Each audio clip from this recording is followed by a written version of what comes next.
जीवित परमेश्वर के जीवित वचन, लूका रचित सुसमाचार अध्याय 14। फिर वह सब्त दिन फरीसियों के सरदारों में से किसी के घर रोटी खाने गया और वे उसकी घात में थे। वहाँ एक मनुष्य उनके सामने था जिसे जलंधर का रोग था। इस पर यीशु ने व्यवस्थापकों और फरीसियों से कहा, क्या सब्त के दिन अच्छा करना उचित है या नहीं? परंतु वे चुपचाप रहे। तब उसने उसे छूकर चंगा किया और जाने दिया और उनसे कहा, तुम में से ऐसा कौन है जिसका गदहा या बैल कुएं में गिर जाए और वह सब्त के दिन उसे तुरंत बाहर न निकाले? वे इन बातों का कुछ उत्तर न दे सके।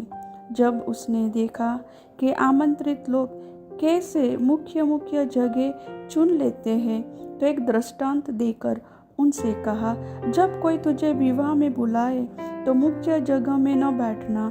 कहीं ऐसा न हो कि उसने तुझसे भी किसी बड़े न्योता दिया हो और जिसने तुझे और उसे दोनों को न्योता दिया है आकर तुझसे कहे, इसको जगह दे, और तब तुझे लज्जित होकर सबसे नीची जगह में बैठना पड़े। पर जब तू बुलाया जाए तो सबसे नीची जगह जा बैठ, कि जब वह जिसने तुझे न्योता दिया है आए तो तुझसे कहे, हे मित्र, आगे बढ़कर बैठ। तब तेरे साथ बैठने वालों के सामने तेरी बड़ाई होगी, क्योंकि जो कोई अपने आप को बड़ा बनाएगा वह छोटा किया जाएगा, और जो कोई अपने आप को छोटा बनाएगा वह बड़ा किया जाएगा।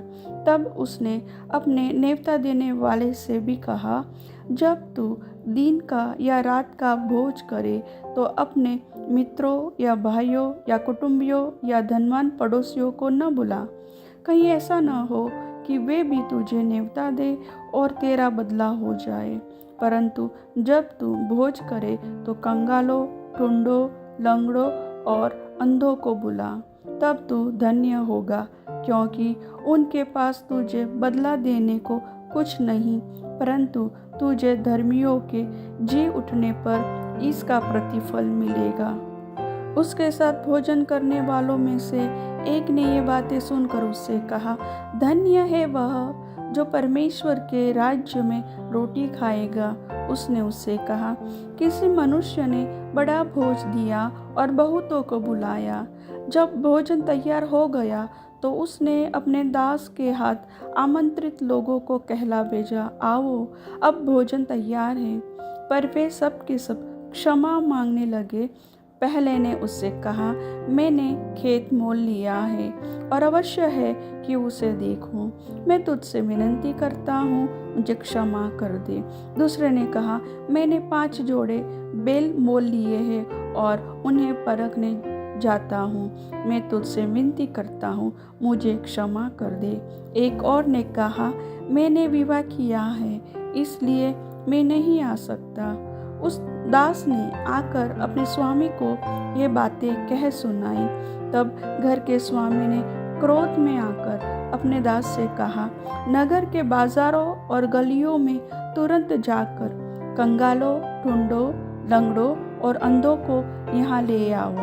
दास ने फिर कहा, हे स्वामी, जैसा तूने कहा था वैसा ही किया गया है, और फिर भी जगह है। स्वामी ने दास से कहा, सड़कों पर और की ओर जा और लोगों को विवश करके ले आ, ताकि मेरा घर भर जाए। क्योंकि मैं तुमसे कहता हूँ कि उन आमंत्रित लोगों में से कोई मेरे भोज को न चखेगा। जब बड़ी भीड़ उसके साथ जा रही थी तो उसने पीछे मुड़कर उनसे कहा, यदि कोई मेरे पास आए और अपने पिता और माता और पत्नी और बच्चों और भाइयों और बहनों वरन अपने प्राण को भी अप्रिय न जाने, तो वह मेरा चेला नहीं हो सकता। और जो कोई अपना क्रूस न उठाए और मेरे पीछे न आए, वह भी मेरा चेला नहीं हो सकता। तुम में से कौन है जो गढ़ बनाना चाहता हो और पहले बैठकर खर्च न जोड़े कि पूरा करने की सामर्थ्य मेरे पास है कि नहीं? कहीं ऐसा न हो जब वह नींव डाल ले पर तैयार न कर सके तो सब देखने वाले यह कहकर उसे ठट्ठों में उड़ाने लगे, यह मनुष्य बनाने तो लगा पर तैयार न कर सका। या कौन ऐसा राजा है जो दूसरे राजा से युद्ध करने जाता हो और पहले बैठकर विचार न कर ले कि जो 20,000 लेकर मुझ पर चढ़ा आता है, क्या मैं 10,000 लेकर उसका सामना कर सकता हूँ या नहीं। नहीं तो उसके दूर रहते ही वह दूतों को भेजकर मिलाप करना चाहेगा। इसी रीति से तुम में से जो कोई अपना सब कुछ त्याग न दे वह मेरा चेला नहीं हो सकता। नमक तो अच्छा है, परंतु यदि नमक का स्वाद बिगड़ जाए तो वह किस वस्तु से नमकीन किया जाएगा। वह न तो भूमि के और न खाद के लिए काम में आता है, उसे तो लोग बाहर फेंक देते हैं। जिसके सुनने के कान हो वह सुन ले। प्रभु वचन के सुनने वाले को आशीष दे। आमीन।